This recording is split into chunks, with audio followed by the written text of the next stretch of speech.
Hello, lovely people. Welcome to CNN 10. I'm Coy Wire. It's Thursday, October 5th. Happy Friday Eve.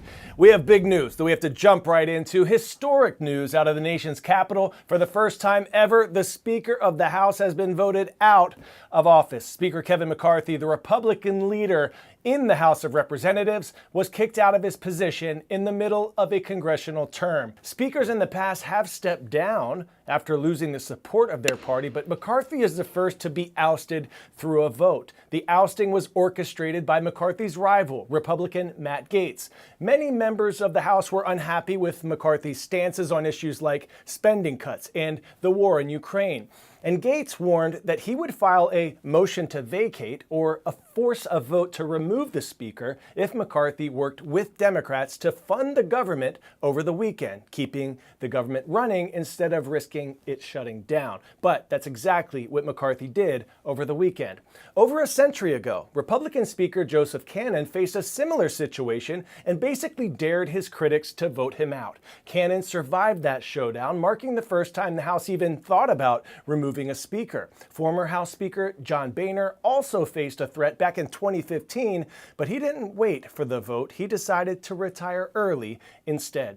Following Tuesday's vote against McCarthy, the ousted speaker made it clear that he will not be running for the speakership again, and the race for a potential successor is underway. Both House Majority Leader Steve Scalise of Louisiana and Jim Jordan of Ohio have already announced they will run to replace McCarthy as House Speaker, and a speaker election is expected to happen next week. Clearly, there are a lot of layers to this historic situation. Here's CNN's Lauren Fox with more.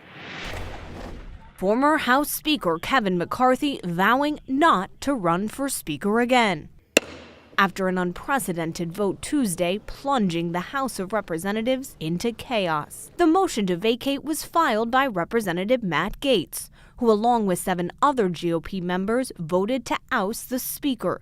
With Democrats' votes, the motion passed, 216 to 210. McCarthy's speakership was the third shortest in history and was plagued with GOP infighting over spending cuts, border security, and providing aid to Ukraine. Now the race is on for House Republicans to elect a new speaker, as another possible government shutdown is 44 days away. Several names have emerged as possible contenders for speaker, including House Majority Leader Steve Scalise. No one really knows who has the votes.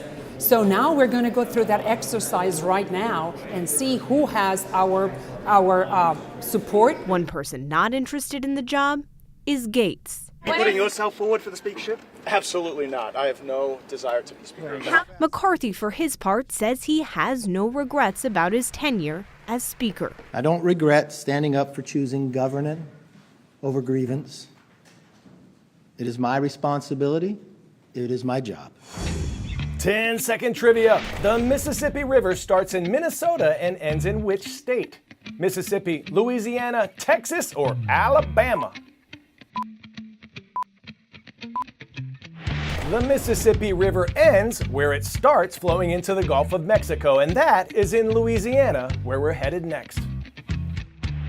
CNN's chief climate correspondent Bill Weir is on the ground in Louisiana, where millions of residents are facing a possible clean water crisis as saltwater from the Gulf of Mexico is creeping up the river, threatening to contaminate their fresh water supply. We told you about this a bit earlier. Now, a severe summer drought that lowered the Mississippi River's water levels is to blame for this. Let's take a look at the infrastructure and possible solutions for this issue along the 4th longest river in the world.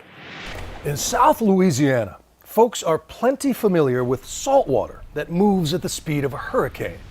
But now they must also worry about saltwater that creeps, steady and invisible, toward the crops, machines, and drinking water systems of almost 1 million people. I happen to be one who believes in the power of prayer. I'm going to ask for people to pray for rain. After a second straight year of extraordinary drought, the not-so-mighty Mississippi is too weak to hold back the Gulf of Mexico. So the heavier saltwater is running downhill towards New Orleans in the shape of a wedge, with the toe about 15 miles in front of the kind of inundation that could threaten the health of the vulnerable and destroy everything from lead pipes to appliances. So the Army Corps of Engineers is urgently racing against time and salt with a couple different tools. This is the first of what will be many barges that can bring about 500,000 gallons of fresh water at a time. Downstream, they use it to dilute the brackish stuff as it goes into a small water plant here in Plaquemine Parish. The Corps says they can move 36 million gallons a day, but even that wouldn't be enough to save the New Orleans water supply. So they're already talking about maybe building pipelines to prop up that water system. In the meantime, the Corps is also building a big sill, like an underwater speed bump, to try to slow the wedge as it moves inland. But these are all temporary fixes. And the leader of this parish says if this is the new normal, that means parts of Louisiana will need the same kind of desalination that they use in Israel and other desert communities. You've got one trailer would be the reverse osmosis, and the other would be the filtration system right there. Keith Hinckley is the president of Plaquemine Parish, a spread out county of less than 25,000, now spending a fortune on desalination. If we didn't have help from the state and the federal government, it could bankrupt the parish here. So, right? Yeah. Because we're probably right now about $33 million in on this situation. No And kidding. like I said, we're a small parish. Just this summer, just this wedge. Yeah, just because of this wedge. Wow. Yeah. This is land that's familiar with hurricanes and this flooding, not yeah. droughts and wildfires. Right, How right. do you reconcile these Well, things? because like you say, when you look this way and you look that way, you're looking at water. We're in the middle of water, but we're in the middle of the wrong kind of water, and that's why we're needing these kind of machines. There is hope El Nino will bring rare October rain, but this battle could last months, with the latest forecast putting the wedge close to New Orleans in the next 3 weeks.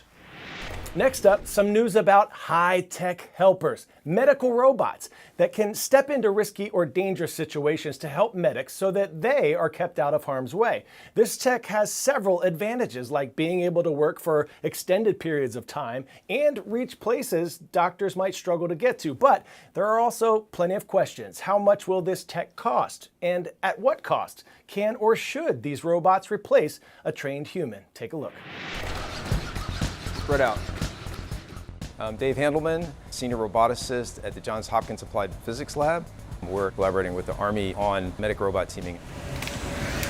We look to apply robots to perform tasks that are dull, dirty, or dangerous. Medics, for example, often have to deal with multiple casualties, and we want to figure out ways in which robots can help. Spot, go find another casualty, send me his vital. For example, robots can carry special sensors, find casualties, gather vital sign information, and relay that back to the medic and allow them to make better decisions for triage. Here, Spot. We're exploring tasks like bag valve mask ventilation. We're also looking at how robots can pull casualties out of harm's way. So here's Spot, the four-legged robot. So there are sensors all around it. It also has a manipulator to grab things. Voice commands, active, stand, come. We use both speech and gesture to communicate with the robot. In our teaming experiments, people wear augmented reality headsets, and they see information that's been transferred from the robot to them. These technologies, artificial intelligence, augmented reality, robotics, they will allow medics to do more over longer periods of time.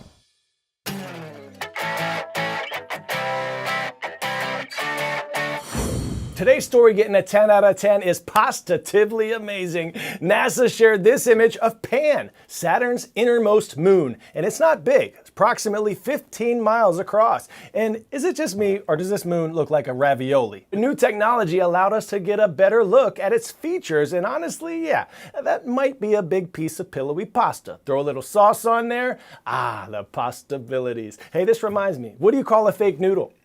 An impasta. Shout out is going to Chipley, Florida today. They see me rolling at Rolac Middle School. Let's go. Thanks for subscribing and submitting your requests on our YouTube channel for a shout out. Here's your Random Thought Thursday question. If someone describes something to you as indescribable, didn't they just describe it? I'm Coy. This is CNN 10, and I'll see you tomorrow. Friday.